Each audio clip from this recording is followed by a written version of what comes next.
Wrong side વાહન ચલાવનાર 1274 વાહન ચાલકોની સામે કાર્યવાહી, જેમાં 830 રોંગ સાઈડ વાહન ચાલકો વિરુદ્ધ કેસ કરવામાં આવ્યા। એક જ દિવસમાં સુરત ટ્રાફિક પોલીસ દ્વારા આ કામગીરી કરવામાં આવી।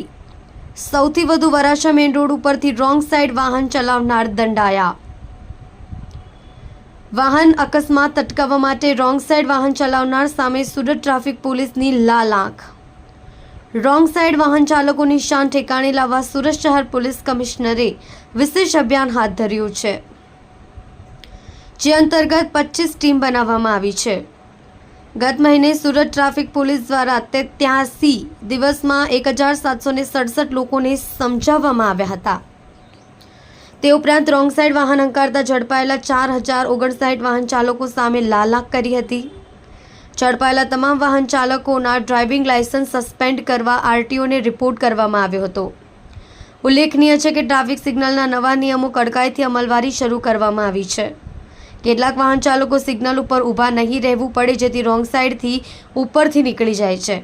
ટ્રાફિક સિગ્નલનું કડકાઈથી પાલન કરવા ઉપર પોલીસ ભાર મૂકી રહી છે, તો બીજી તરફ પોલીસ વાહન ચાલકો ટ્રાફિકથી બચવા વચલો રસ્તો અપનાવી રહી છે, જેને લઈને પોલીસ કમિશનરે રોંગ સાઈડ વાહન હંકારતા વાહન ચાલકો સામે કડકાઈથી કાર્યવાહી શરૂ કરી છે।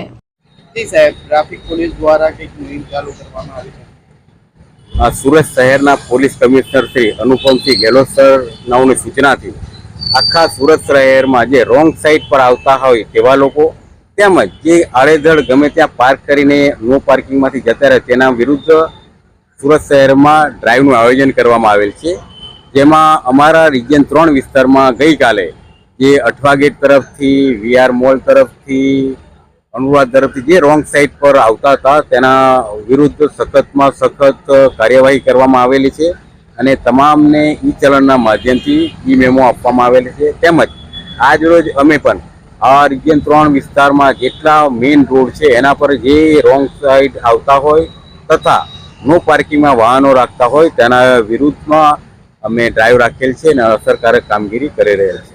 લોકોને શું કહેશો? એટલા દિવસ સુધી સમજાવ્યા, હવે શું? આ પહેલાં પણ અગાઉ દરેક જગ્યાઓ ઉપર, દરેક 4 રસ્તા ઉપર માઇકથી, પબ્લિક એડ્રેસિંગ સિસ્ટમથી તમામને અવેરનેસ કરવામાં આવેલા, એના ચોપાનિયા છપાવવામાં આવેલા, તેમજ અમારી માઇક એડ્રેસિંગ સિસ્ટમ જે દરેક જંકશન પર લાગેલી છે એનાથી પણ તમામને અવેરનેસ કરવામાં આવેલા, તેમજ ટીવીના માધ્યમથી, ન્યૂઝના માધ્યમથી પણ અવેરનેસ કરવામાં આવેલા। તેમ છતાં અમુક હદ સુધી લોકો એનું પાલન કરતા પણ હતા, અમુક ન પણ પાલન કરતા હતા, જેથી જે પાલન નથી કરતા તેના વિરુદ્ધ આ કાર્યવાહી કરવામાં આવી રહેલ છે।